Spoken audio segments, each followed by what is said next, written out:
வணக்கம் ஜிடிவி. தமிழக பாஜக மாநில தலைவர் திரு அண்ணாமலை அவர்களின் என் மண் என் மக்கள் யாத்திரையின் போது புவனகிரி தொகுதியில் அப்பகுதி மக்களிடையே எழுச்சி உரை ஆற்றினார்.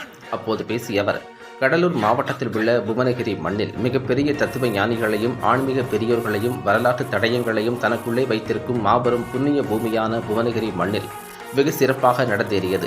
சுவாமி ஸ்ரீ ராகவேந்திரர் பிறந்த மண் புவனகிரி. வாடிய பயிரை கண்டபோதெல்லாம் வாடினேன் என ஜீவகாருண்யத்தையும் ஆன்மீகத்தையும் ஊட்டி வளர்த்த சிறந்த முருக பக்தரான வள்ளலார் பெருமான் பிறந்த மருதூரும் புவனகிரி சட்டமன்ற தொகுதியில்தான் உள்ளது. தைப்பூச திருநாளும் வியாழக்கிழமையான இன்று ஸ்ரீ ராகவேந்திர சுவாமிகளும் வள்ளலாரும் பிறந்த மண்ணிற்கு வந்திருப்பதை பெரும் பாக்கியமாக கருதுகிறேன். வள்ளலார் அன்பையே தெய்வ வடிவாக கண்டார். அனைத்து உயிர்களிடமும் அன்பு செலுத்துவதன் மூலம் இறைவனை அடையலாம் என்பதே அவரது கருத்து. அவரது திருவருட்பா ஒரு ஞான களஞ்சியம். தமிழ், சமஸ்கிருதம், ஆங்கிலம் என 3 மொழி கொள்கைக்கு வள்ளலார் ஆதரவு தெரிவித்திருந்தார். அவருடைய பாடசாலையில் 3 மொழிகளிலும் பாடங்கள் இருந்தது. ஆனால் வள்ளலார் பிறந்த மண்ணில் அரசு பள்ளி மாணவர்கள் 3 மொழிகள் கற்பதற்கு தமிழக அரசு தடை விதித்துள்ளது. மாண்புமிகு பாரத பிரதமர் கொண்டு வந்த புதிய கல்விக் கொள்கை தாய்மொழி கல்வியை வலியுறுத்துவதோடு ஆங்கிலத்தையும் மற்றொரு விருப்ப மொழியையும் கற்றுக்கொள்வதை ஊக்குவிக்கிறது. ஆனால் திமுக அரசு மக்களை பயமுறுத்தி 3 மொழிகள் கற்றுக்கொள்வதை தடுக்கிறது. 3 தலைமுறைகளை பிற மொழிகள் கற்றுக்கொள்ளாமல் தடுத்துவிட்டு 4வது தலைமுறையையும் நாசமாக்க முயற்சிக்கிறது திமுக என அவர் பேசினார். மேலும் சனாதன எதிர்ப்பு, சனாதன ஒழிப்பு என்று யாராவது ஒரு கூட்டம் போட்டால் அழைப்பு கூட இல்லாமல் அண்ணன் திருமாவளவன் கலந்து கொள்வார். போலி சமூக நீதி பேசிக்கொண்டு திமுக ஆட்சியில் பட்டியல் சமூக மக்களுக்கு தொடர்ந்து நடக்கும் கொடுமைகளை கண்டு கொள்ளாமல் இருக்கிறார்.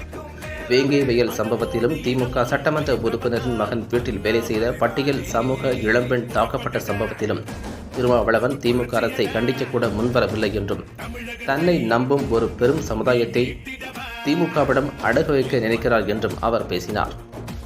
மேலும் ராமர் கோவில் பிராண பிரதிஷ்டை நிகழ்வன்று தமிழக அரசு பூஜை, அன்னதானம், பஜனை மற்றும் ஒலிபரப்பு ஆகிய அனைத்தையும் தடை செய்துள்ளது என்ற உண்மையை சொன்னதற்கு தினமலர் பத்திரிகை மீது மதுரையில் வழக்கு பதிவு செய்யப்பட்டுள்ளது. தமிழக பாஜக தான் நீதிமன்றத்திற்கு சென்று நேரடி ஒளிபரப்பு செய்ய அனுமதி பெற்றது.